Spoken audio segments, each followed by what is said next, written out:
Hello दोस्तों, कैसे हैं आप सभी। आशा है आप सभी बहुत अच्छे होंगे। तो आज डे 14 है हमारे SSC JE 90 days crash course का, जिसमें हम technical as well as non technical दोनों ही सब्जेक्ट्स को बहुत ही बेहतरीन तरीके से कंप्लीट करने वाले हैं इन 90 डेज़ में। और ये जो क्रैश कोर्स है वो टारगेटेड है एसएससी जेईई 2024 के लिए। और इसके साथ साथ अगर आप किसी अदर स्टेट जेईई की प्रिपरेशन कर रहे हैं तो उन एग्ज़ाम्स के लिए भी, जैसे यूपी ट्रिपल एससी जेईई हो गया या फिर एनबीसीसी जेईई हो गया, तो इन एग्ज़ाम्स के लिए भी ये जो क्रैश कोर्स है उतना ही फ्रूटफुल है, उतना ही इफेक्टिव है जितना कि एसएससी जेईई 2024 के लिए।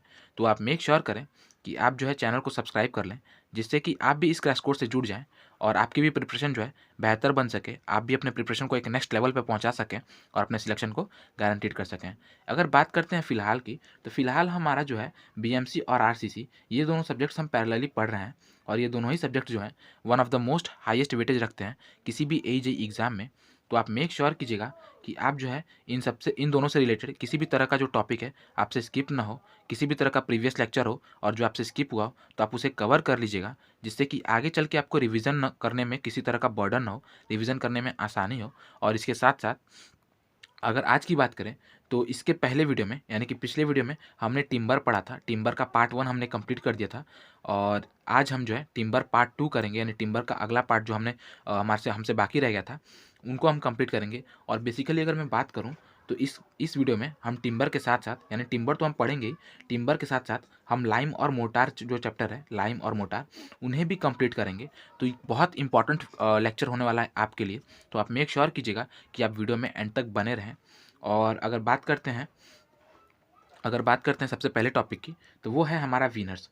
तो देखिए क्या होता है विनर्स। तो जब हम किसी टिम्बर को थिन लेयर्स में, किसमें, थिन लेयर्स में शार्प नाइफ के हेल्प से कन्वर्ट करें, यानी कि जब हम किसी टिम्बर को किसी शार्प नाइफ के हेल्प से थिन लेयर्स में, यानी पतले पतले लेयर्स में कन्वर्ट करते हैं, तो उन लेयर्स को ही हम क्या कहते हैं, विनर्स कहते हैं। क्या कहते हैं? विनर्स कहते हैं। और इनकी जो थिकनेस होती है ना, वो जनरली वैरी करती है 0.4 टू लेके 0.6 mm तक। ठीक है, 0.4 टू 0.6 mm तक वैरी करती है। और इनका हम यूज़ किस लिए करते हैं, ये जो लेयर्स हैं वो किस लिए यूज़ होती हैं, तो ये लेयर्स यूज़ होती हैं प्लाईवुड बनाने के लिए। क्या करने के लिए?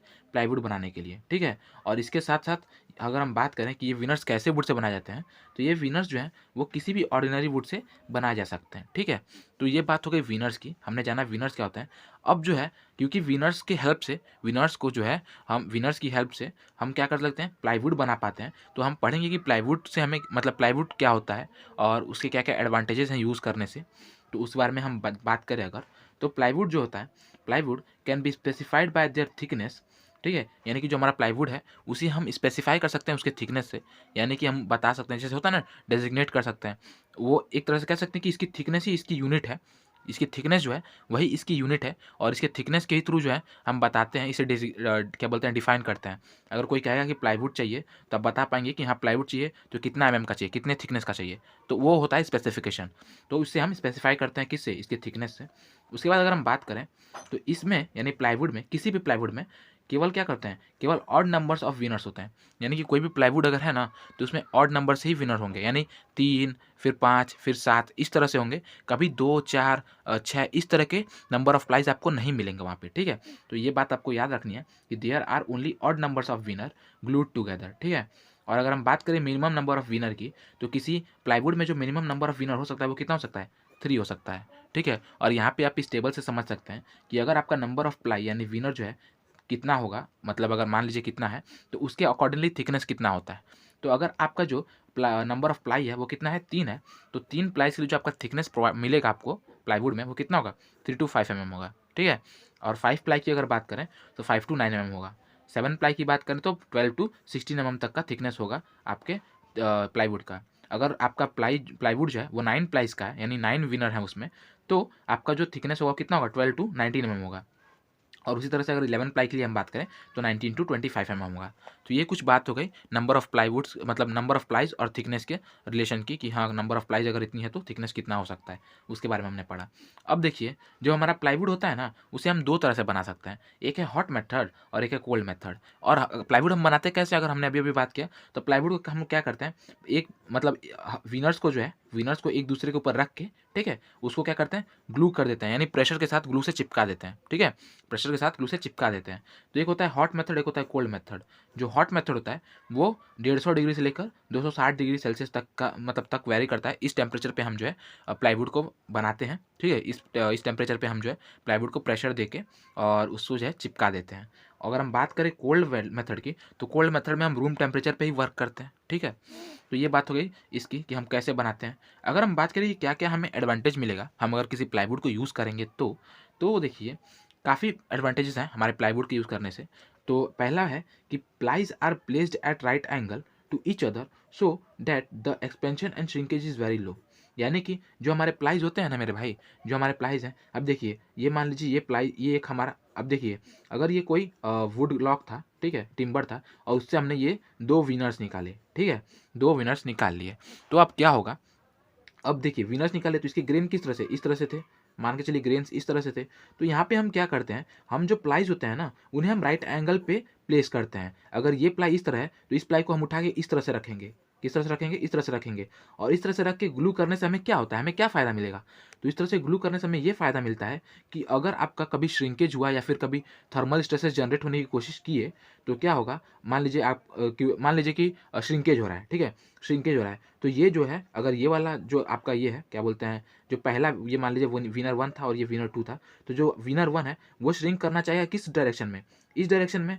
और जो विनर 2 है वो किस डायरेक्शन में श्रिंक करना चाहेगा, इस डायरेक्शन में। तो कहीं न कहीं ये दोनों जो विनर्स हैं वो एक दूसरे के श्रिंकेज को रेजिस्ट करेंगे और मतलब जो है एक्सपेंशन या फिर किसी भी तरह का श्रिंकेज नहीं होने देंगे, जिससे कि हमारा जो प्लाईवुड है वो क्या होगा, वो स्टेबल बना रहेगा, उसके शेप एंड साइज़ में किसी भी तरह का डिफरेंस नहीं आएगा, ठीक है। तो एक तो प्रॉफिट ये हो जाता है। उसके बाद हमारा दूसरा प्रॉफिट क्या है, तो जो हमारा प्लाईवुड होता है ना उसका जो क्या बोलते हैं वेदर रेजिस्टेंस होता है वो बहुत अच्छा होता है। तीसरे पॉइंट की अगर हम बात करें तो इसमें जो है हमें जो स्ट्रेंथ है वो हर डायरेक्शन में सेम मिलता है, ठीक है, हर डायरेक्शन में सेम मिलता है। चाहे आप क्या कहते हैं लॉन्गिट्यूडनल डायरेक्शन की बात कर लें, ठीक है, चाहे आप जो है रेडियल डायरेक्शन की बात कर लें, किसी भी डायरेक्शन में अगर आप बात करें तो जो आपका स्ट्रेंथ होता है वो सेम होता है और कंप्रेशन और टेंशन में भी सेम होता है, ठीक है, कंप्रेशन और टेंशन में भी सेम होता है और हर स्ट्रेंथ में भी सेम होता है।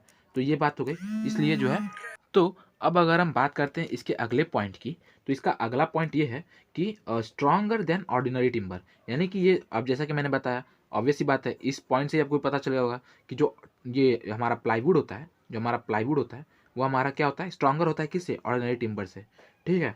अब सोचिए ऑर्डिनरी टिम्बर से ही बना रहे हैं, उससे भी ज़्यादा हमें स्ट्रेंथ मिल जा रहा है, तो हमारे लिए तो फ़ायदेमंद ही है।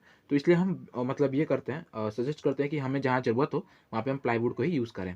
उसके बाद इसमें जो है हमें बेटर इलास्टिसिटी मिल जाती है, हाँ, कंपैरिजन मतलब अगर हम बात करें तो इसमें हमें बेटर इलास्टिसिटी मिलती है in comparison to ordinary timber, ठीक है। यानी कि किसी भी हाल में ऑर्डिनरी टिम्बर से जो है हमें प्लाईवुड अच्छा ही क्या बोलते हैं प्रॉपर्टी प्रोवाइड करता है। इसके साथ-साथ इसकी अपीयरेंस भी बढ़िया होती है और ये जो है इम्पैक्ट लोड को भी काफ़ी अच्छे तरीके से सह लेता है। तो ये कुछ एडवांटेजेस हो गई प्लाईवुड की, ठीक है। इसके बाद अगर हम बात करें कुछ स्पेशल पॉइंट्स की, कुछ नोट की, मतलब ये कुछ नोट पॉइंट हैं जो आपको पते होने चाहिए। तो वो क्या है, the timber having maximum resistance against white ant is teak wood, ठीक है। यानी कि कोई अगर कोई बोल रहा है कि हमें मैक्सिमम वाइट एंड से रेजिस्टेंस चाहिए तो हम किस टिम्बर का यूज़ करें, तो आप क्या कहेंगे, आप कहेंगे टीक। टीक का जो टीक वुड जो होता है उसका जो रेजिस्टेंस होता है वो वाइट एंड के मुकाबले में काफ़ी अच्छा होता है और ये जो है मोस्ट वैल्यूएबल टिम्बर होता है, ठीक है, काफ़ी कॉस्टली होता है। इसके साथ साथ अगर हम बात करें कि किसी भी वुड में जो सेलुलोस होता है वो कितना होता है, तो सेलुलोस इन वुड का जो वैल्यू होता है वो होता है 60%। और हम जो सैंपल यूज़ करते हैं, वुड का ड्यूरेबिलिटी के टेस्ट के लिए वो कितना होता है, 600 गुणे 50 गुणे 50 mm³ का। तो ये बहुत इंपॉर्टेंट पॉइंट है, इसे आपको याद रखना है, क्या, 600 गुणे 50 गुणे 50 mm का। उसके बाद अगला पॉइंट क्या है, अगला पॉइंट है wood decay at pH value below 4। यानी कि अगर आपका जो कंडीशन मतलब वेदर कंडीशन है या फिर एनवायरमेंट कंडीशन है, किसी भी तरह से अगर आपका जो है वुड को जो पीएच वैल्यू है वो कितना मिल रहा है, वो लेस देन 4 मिल रहा है, क्या मिल रहा है, लेस देन 4 मिल रहा है, तो आपका जो वुड है वो क्या हो जाएगा, डीके हो जाएगा, सड़ने लगेगा। तो आपको मेक श्योर करना है कि आप जहाँ भी अपने टिम्बर को यूज़ करें वहाँ पे जो पीएच की वैल्यू है वो क्या हो, 4 से कम ना हो। इसके बाद अगला हमारा पॉइंट क्या है, इसके बाद हमारा अगला पॉइंट हमारा ये है कि यूजेस ऑफ प्लाईवुड, कि हम प्लाईवुड को कहाँ-कहाँ यूज़ कर सकते हैं। तो जो हमारा प्लाईवुड है ना मेरे भाई, उसे हम पार्टीशन में यूज़ कर सकते हैं, सीलिंग में यूज़ कर सकते हैं, door, form work, ply boards, lamin boards, इस तरह के बहुत सारे यूज़फुल क्या बोलते हैं हमारे ये हैं यूज़फुल प्लेसेस हैं जहाँ पे हम इसे यूज़ कर सकते हैं, ठीक है, बहुत सारे यूटिलाइजेशंस हैं प्लाईवुड के, जो कि अभी मैंने कुछ बता दिया आपको, यह कुछ थे, और भी बहुत तरीके से हम इसे यूज़ कर सकते हैं। अब हम आगे बात करते हैं फाइबर बोर्ड की। फाइबर बोर्ड में क्या होता है? Fibre board, it is made from felting of woods and vegetative matter and moulded in sheets. ये क्या होता है फाइबर बोर्ड? ये जो है वेजिटेटिव मैटर जो होते हैं, वुड का जो फेल्टिंग होता है, यानी वुड का जो बुरादा होता है मेरे भाई, वुड का जो बुरादा होता है वो, और वेजिटेटिव मैटर, इन दोनों को ही क्या करते हैं, इन दोनों को ही हम मिक्स करके हम किसी शेप एंड साइज़ में अगर हम मोल्ड कर दे रहे हैं, या फिर शीट में मोल्ड कर दे रहे हैं, शीट के फॉर्म में मोल्ड कर दे रहे हैं, तो हमें क्या मिलता है? हमें फाइबर बोर्ड मिलता है। और ये भी 3 तरह का होता है। पहला सॉफ्ट फाइबर बोर्ड, दूसरा मीडियम और तीसरा हार्ड। सॉफ्ट जो होता है, सॉफ्ट फाइबर बोर्ड, उसे हम किस लिए यूज़ करते हैं? तो उसे हम वॉल एंड सीलिंग के लिए यूज़ करते हैं। और अगर हम बात करें मीडियम फाइबर बोर्ड की, तो वो जो होता है उसे हम पैनलिंग या फिर पार्टीशन वॉल के लिए यूज़ करते हैं। और अगर हम बात करें हार्ड फाइबर बोर्ड की, तो वो हम बस एंड व्हीकल बॉडी में यूज़ करते हैं, आपने देखा ही होगा। ठीक है, अब देखिए कुछ जो है इंपॉर्टेंट पॉइंट्स, जिनको मतलब ये जो पॉइंट्स हैं, क्योंकि मैंने आपको इससे भी पहले बताया, ये सभी जो मैं आपको प्रोवाइड कर रहा हूँ, जो भी चीज़ें, वो मेरे शॉर्ट नोट्स हैं। और आप सभी को भी पता है कि किसी भी आदमी का जो शॉर्ट नोट्स होता है वो टाइम टू टाइम जो है कुछ ना कुछ अपडेट आते रहते हैं उसमें। तो इसमें ये जो जो कुछ मैंने यहाँ पे मतलब अपडेट किया था, थोड़ा बहुत, और जो मुझे मतलब एक्स्ट्रा डाटा मिला था, उसे मैंने यहाँ पे ऐड ऑन किया है, जिससे कि जो है मतलब आगे चल के जो है इनसे अगर मुझे फिर से मुलाकात हो इनसे रिलेटेड क्वेश्चंस की, तो मैं उन्हें टैकल कर सकूं। तो ये पॉइंट्स भी आप भी देख लीजिए क्या क्या है, बहुत इंपॉर्टेंट पॉइंट्स हैं, तो आप ध्यान दीजिएगा ज़रा। और हाँ, एक और बात कि आज जो है मैंने जो है आपके क्या बोलते हैं, आरसीसी और बीएमसी के कुछ जो है लगभग आधे, मतलब अब तक जितना मैंने लेक्चर प्रोवाइड किया था उनके जो है पीडीएफ मैंने प्रोवाइड कर दिए हैं, तो आप ज़रूर से चेकआउट कर लीजिएगा, देख लीजिएगा। और इसके साथ साथ अगर इसके आगे के भी आपको पीडीएफ और नोट चाहिए, तो आप बने रहिएगा टेलीग्राम चैनल पे। और जिन्होंने अभी तक ये नहीं किया है, ज्वाइन नहीं किया है, वो प्लीज़ ज्वाइन कर लें, डिस्क्रिप्शन में लिंक है। और उसके साथ साथ आप व्हाट्सएप ग्रुप को भी ज्वाइन कर लें, जिससे कि आपका और मेरा इंटरेक्शन और बेहतर हो सकेगा। ठीक है, इसके बाद बात करते हैं हम उन नोट्स की जो मैंने एक्स्ट्रा ऐड ऑन किए हैं। तो वो क्या क्या है? तो सबसे पहले ड्यूरेबिलिटी टेस्ट के लिए हम सैंपल कौन सा लेते हैं, तो इसकी तो हमने बात कर ली कि 600 × 50 × 50 mm3।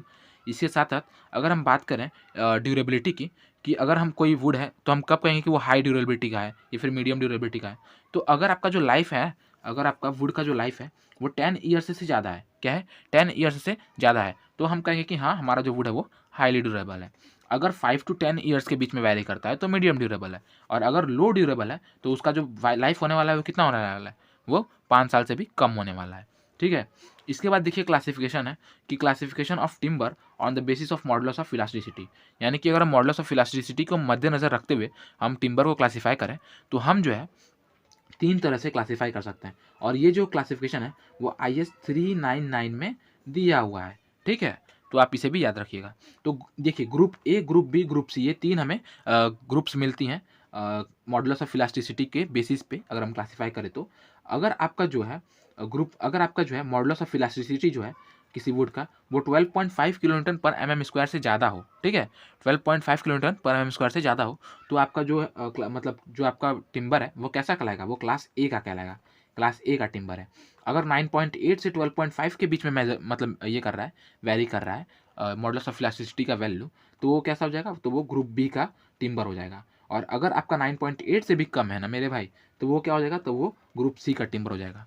तो इस तरह से अगर हम मॉडुलस बात करें, तो हम जो है मॉडुलस ऑफ इलास्टिसिटी के बेसिस पे भी अपने टिम्बर को जो है क्लासीफाई कर सकते हैं।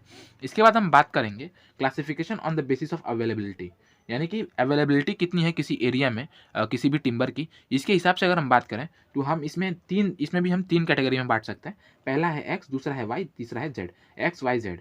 जिसमें से अगर हम एक्स की सॉरी, अगर हम एक्स की बात करें तो एक्स हमारा कैसा है? एक्स हमारा मोस्ट कॉमन वुड है। कैसा है? मोस्ट कॉमन वुड, जो कि हमें कितना मिलेगा? अगर आपके किसी भी एरिया में आपको जो मिलने वाला वुड है उसकी वॉल्यूम की बात करें, तो अगर वो 1415 यानी कि 1415 मीटर क्यूब पर ईयर, हर साल अगर हमें 1415 मीटर क्यूब से ज़्यादा वुड मिल जा रहा है उस कैटेगरी का या फिर उस तरह का, तो उसे हम क्या कहेंगे? तो उसे हम मोस्ट कॉमन टिम्बर कहेंगे, जो कि हमारा एक्स कैटेगरी में आएगा। अगर हम बात करते हैं वाई कैटेगरी की, तो ये कॉमन टिम्बर होते हैं, जिनकी अगर हम बात करें क्या बोलते हैं अवेलेबिलिटी की, तो वो कितनी होती है? तो वो होती है 355 से लेकर 1415 के बीच में। ठीक है, यानी कि अगर 355 से लेकर 1415 के बीच में आपकी अवेलेबिलिटी है किसी वुड की, तो वो कॉमन वुड कहलाएगा। और लेस कॉमन की अगर बात करें तो वो कैसा हो जाएगा? तो वो वुड होगा जिसकी जो अवेलेबिलिटी है वो कैसी है? 355 मीटर क्यूब से भी कम है। अब हम बात करते हैं एक और क्लासिफिकेशन के बारे में, जो कि है on the basis of position. ठीक है, classification on the basis of position. तो पोजीशन के हिसाब से अगर हम बात करें तो इसमें भी हमारे तीन तरह के जो है 3 कैटेगरीज में हम टिम्बर को बांट सकते हैं। पहला है स्टैंडिंग टिम्बर, दूसरा है रफ टिम्बर और तीसरा है हमारा लुम्बर।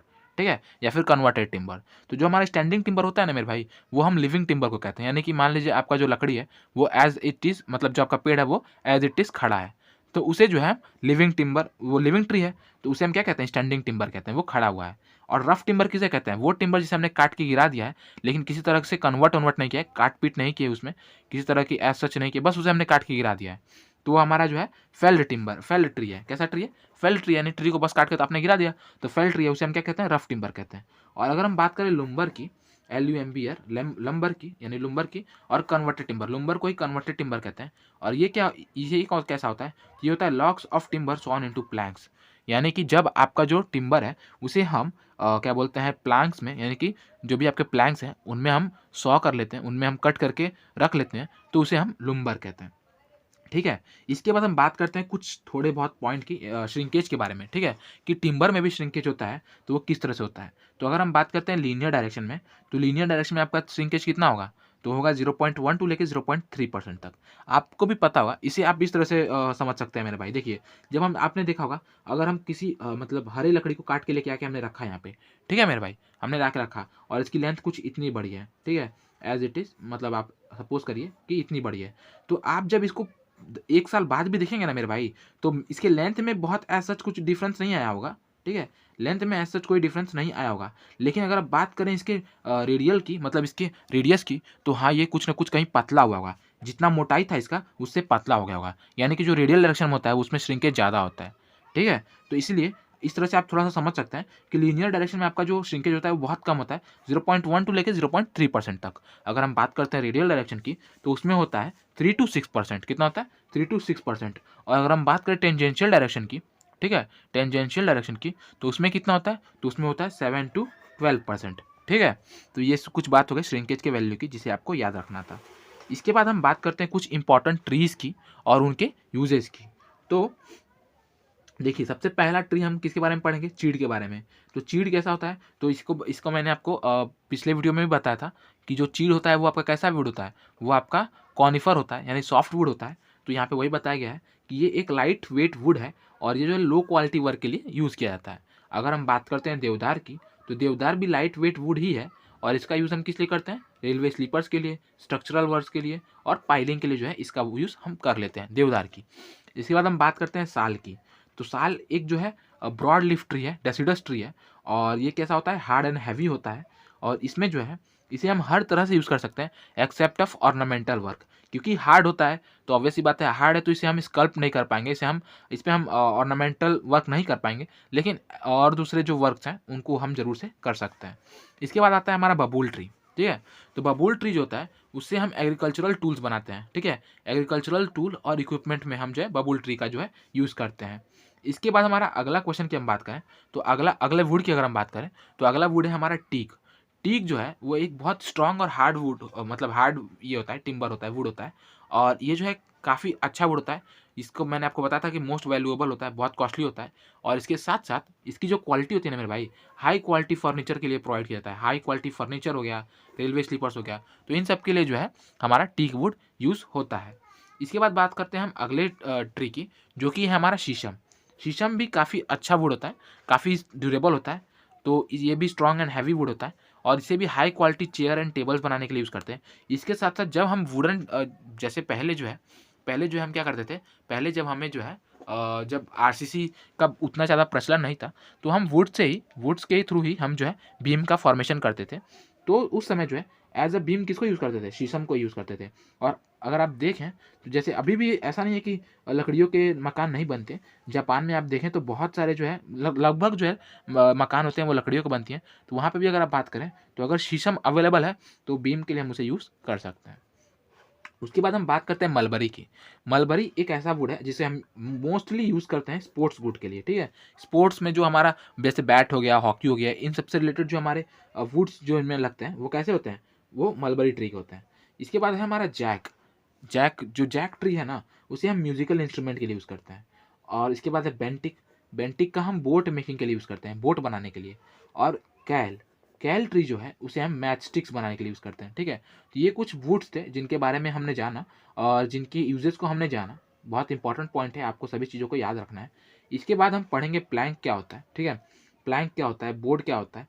तो प्लैंक क्या होता है, प्लैंक होता है एक लॉन्ग टिम्बर पीस, टिम्बर का एक लॉन्ग पीस जिसके साइड्स कैसी हो, पैरेलल हो, और इसका जो विड्थ हो, विड्थ और थिकनेस, अगर हम बात करें विड्थ और थिकनेस, तो ये दोनों ही जो हो क्या हो, 50 mm से कम हो। Width as well as thickness दोनों ही क्या हो, कम हो, किससे, 50 mm से। तो हम उसे क्या कहेंगे, प्लैंक कहेंगे। और अगर वहीं पे जो हमारा थिकनेस है वो 50 mm से ही कम ही है, मतलब कि जो हमारा थिकनेस था वही है, लेकिन विड्थ हमारा 200 mm से भी ज़्यादा हो गया, तो उसे हम क्या कहेंगे, तब हम उसे बोर्ड कहेंगे, ठीक है। तो ये कुछ बात हो गई टिम्बर के बारे में, और ये सभी बातें बहुत इंपॉर्टेंट थी। एंड आई होप कि आप शॉर्ट नोट्स बनाते चल रहे होंगे मेरे साथ साथ, क्योंकि अगर आप ऐसा नहीं कर रहे हैं ना मेरे भाई, तो बहुत दिक्कत होने वाली है, क्योंकि आगे चल के रिवीजन हमें करना है। तो आप मेक श्योर कीजिएगा कि आप सभी चीज़ों की नोट्स बनाते चलें, ठीक है। वैसे तो मैं प्रोवाइड कर रहा हूँ, बट आप बनाते चलें, ठीक है। और इसके साथ साथ मैं आपको एक और चीज़ कहूँगा कि आप प्लीज़ जो है वीडियो में जो है कमेंट करें कि क्या ऐसी चीज़ें हैं जिनको मैं और मतलब इम्प्रूव कर सकता हूँ, जिनके थ्रू ये वीडियोज़ और आपके लिए हेल्पफुल हो सकें।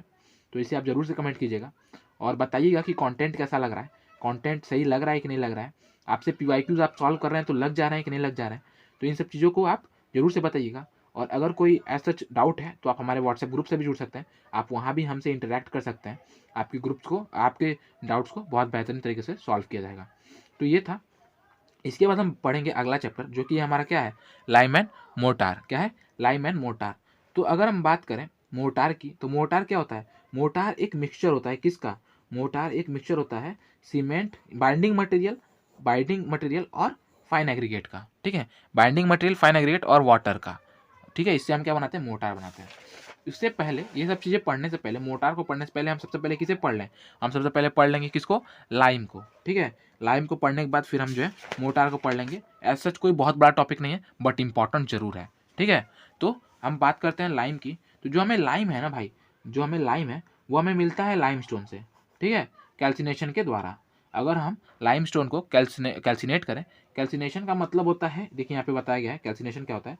तो heating of limestone to redness in the absence of air, यानी कि एयर के एब्सेंस में, ठीक है, एयर के अनुपस्थिति में हम क्या कर रहे हैं, हम लाइमस्टोन को रेड हीट हॉट कर रहे हैं, लाल होने तक गर्म कर रहे हैं। तो जो आपका लाइमस्टोन है ना, लाइमस्टोन जो है वो क्या बन जाता है, क्विक लाइम में चेंज हो जाता है, लाइम में चेंज हो जाता है, क्विक लाइम, ठीक है। और इसमें जो वाटर है वो आपका निकल जाता है, और जो है CO2 यानी कार्बन डाइऑक्साइड भी गैस निकल जाता है, मतलब CO2 निकलता है और मॉइस्चर निकल जाता है, और जो है आपका जो मतलब जो आपका लाइमस्टोन था वो क्या हो जाता है, क्विक लाइम में चेंज हो जाता है।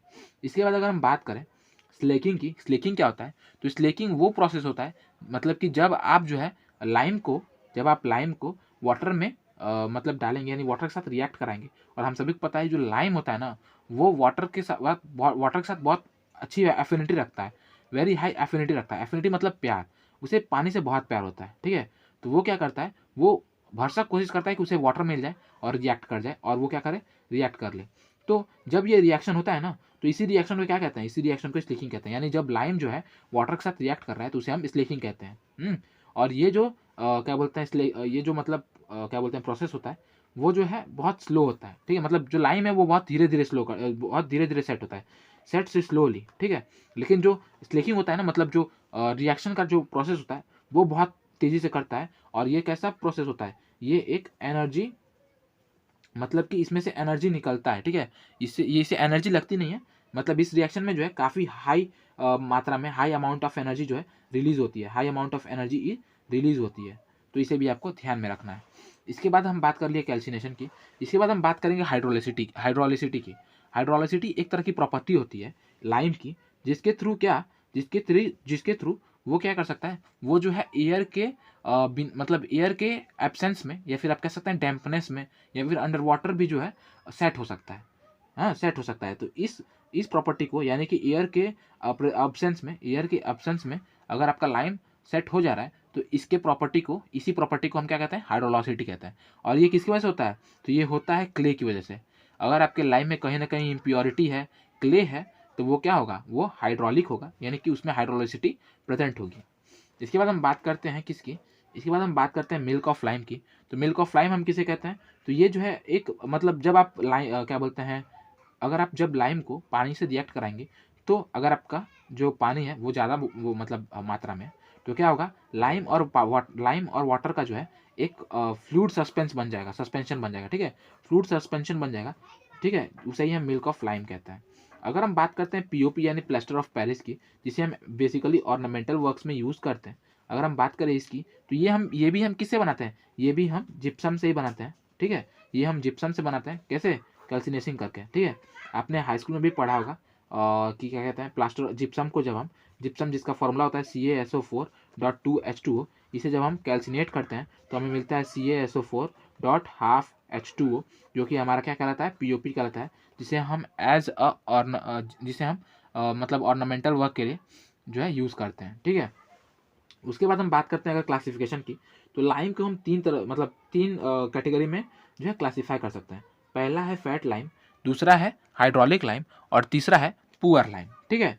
तो अगर हम बात करें फैट लाइम में ना मेरे भाई, फैट लाइम जो होता है उसमें 95% तक की बात करें तो कैल्शियम ऑक्साइड ही होता है, CaO ही होता है, और 5% तक की इम्प्योरिटी होती है, यानी इम्प्योरिटी बहुत कम होती है। और क्योंकि इम्प्योरिटी बहुत कम है तो इसमें जो है हाइड्रोलोसिटी ये वाला जो क्या बोलते हैं प्रॉपर्टी है, वो प्रेजेंट नहीं होती, ठीक है? और ये जो है कलर में अगर हम बात करें तो व्हाइट लाइम मतलब कलर में बहुत अच्छा व्हाइट होता है, और इसके कुछ और नाम हैं इसे जाना जाता है, जैसे कि white lime, rich lime, pure lime, इन सब नाम से भी इसे जाना जाता है। और जब हम इसे ना पानी में ऐड करते हैं, जब इसे हम स्लेकिंग की प्रोसेस कराते हैं, तो जो इसकी वॉल्यूम होती है वो 2.3 टाइम्स जो है बढ़ जाती है। तो आपको इसे भी याद रखना है कि इसकी जो वॉल्यूम है वो 2.3 टाइम्स यानी 2 गुना से भी ज़्यादा जो है इंक्रीज़ होती है जब आप इसकी स्लेकिंग प्रोसेस कराते हैं। और अगर बात करें इसके यूजेस की कि इसे हम यूज़ कहाँ पे करते हैं, तो जो इसकी यूजेस है वो कहाँ-कहाँ हैं? अगर आप व्हाइट वॉशिंग कर रहे हैं तो वहाँ पे आप इसका यूज़ कर सकते हैं फैट लाइम का। उसके बाद प्लास्टर वर्क में यूज़ कर सकते हैं, पॉइंटिंग वर्क में यूज़ कर सकते हैं। मतलब एज़ सच जहाँ भी हमें अपीयरेंस की ज़रूरत होगी, जहाँ भी हम चाहेंगे कि हमारा जो स्ट्रक्चर है वो सुंदर दिखे, तो वहाँ पे हम क्या है, इसका यूज़ कर सकते हैं। इसके बाद क्या है, इसके बाद है, जैसा मैंने आपको बताया कि इसमें हाइड्रोलिसिटी की किसी भी तरह की प्रॉपर्टी नहीं होती है, तो इसे air is essential for its setting. Air बहुत एसेंशियल है इसके लिए कि ये सेट हो सके, और इसे हम अपीयरेंस पर्पज़ के लिए यूज़ करते हैं। इसे जो है हम अपीयरेंस पर्पज़ के लिए यूज़ करते हैं, स्ट्रेंथ पर्पज़ के लिए एज़ सच यूज़ नहीं करते, क्योंकि हमें भी पता है कि ये जो है बहुत स्लोली सेट होता है, बहुत धीरे-धीरे इसका स्ट्रेंथ आता है। इसके बाद हम बात करेंगे हाइड्रोलिक लाइम की।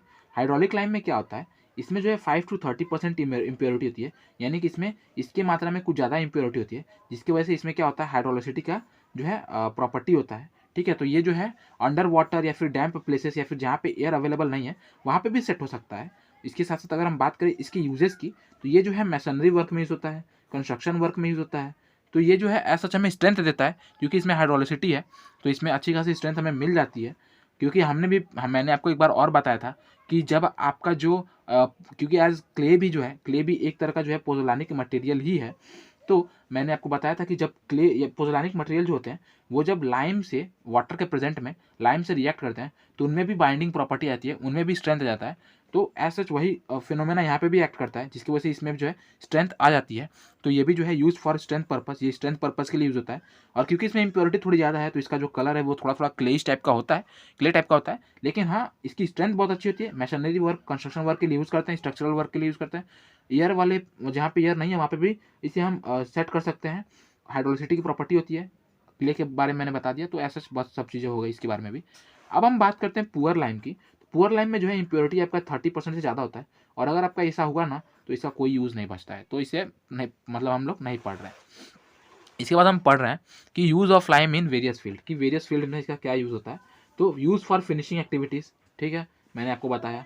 उसके बाद मैशनरी वर्क बताया। स्ट्रेंथ एट 28 डेज, इसका जो स्ट्रेंथ होता है ना 28 डेज पे, वो कितना होता है, 1.2 न्यूटन पर एम एम स्क्वायर। अगर बात करें 90 डेज की तो 1.5 न्यूटन पर एम एम स्क्वायर। तो आप देख सकते हैं कितना कम स्ट्रेंथ है, ठीक है।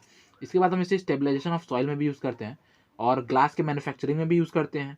Act as a flux in metallurgical operation. और इनिशियल सेटिंग टाइम की अगर हम बात करें तो वो होता है 2 घंटा, और फाइनल सेटिंग टाइम कितना होता है, 48 घंटा। तो ये पॉइंट भी बहुत इंपॉर्टेंट है, पूछ लिया जाता है। Initial setting time 2 hours, final setting time 48 hours, ठीक है। तो ये बात हो गई हमारी लाइम की।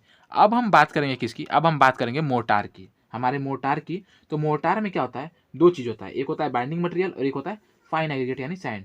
बाइंडिंग मटेरियल के बारे में हमने सीमेंट में सब कुछ पढ़ रखा है।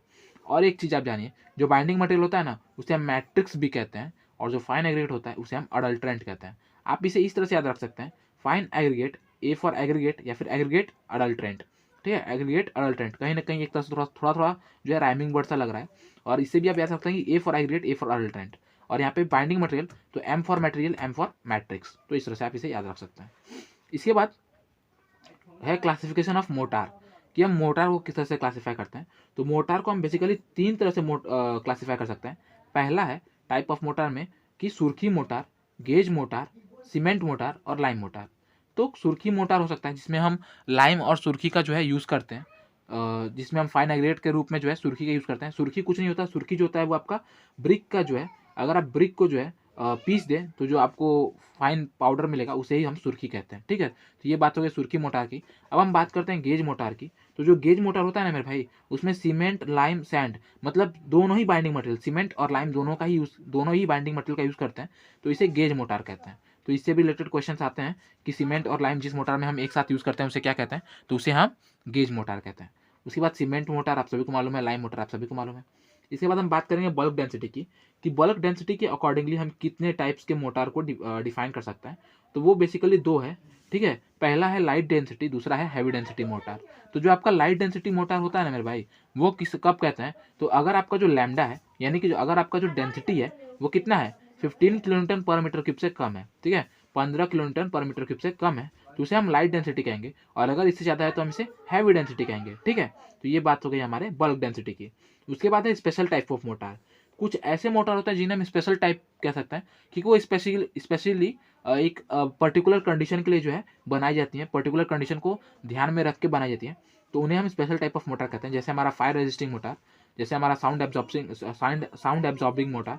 तो ये जो मोटार होते हैं वो कैसे होते हैं, वो पर्टिकुलर पर्पज़ के लिए, पर्टिकुलर ऑब्जेक्टिव के लिए डिज़ाइन किए हुए होते हैं। ठीक है, अगर बात करें हम फायर रेजिस्टिंग मोटार की, तो इसमें जो है हम हाई एल्यूमिना सीमेंट, ठीक है, क्योंकि मोटार है तो सीमेंट है ही, तो इसमें हम हाई एल्यूमिना सीमेंट और सुर्खी ऑफ फायर ब्रिक्स को हम फायर रेजिस्टिंग ब्रिक्स भी कहते हैं।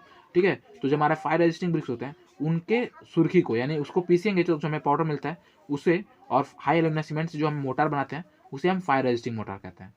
इसके बाद एक होता है एक्सरे मोटार। ठीक है, तो जो एक्सरे मोटार होता है ना मेरे भाई, उसमें हम बेरियम सल्फेट का यूज़ करते हैं, और ये जो है हम एक्सरे रूम में यूज़ करते हैं। ठीक है, एक्सरे रूम में हम इसे यूज़ करते हैं। ठीक है, इसके बाद हम बात करते हैं अगले पॉइंट की, कि अलग अलग कंडीशंस में हमारा क्या प्रोपोर्शन होता है। ठीक है, सीमेंट मोटार का।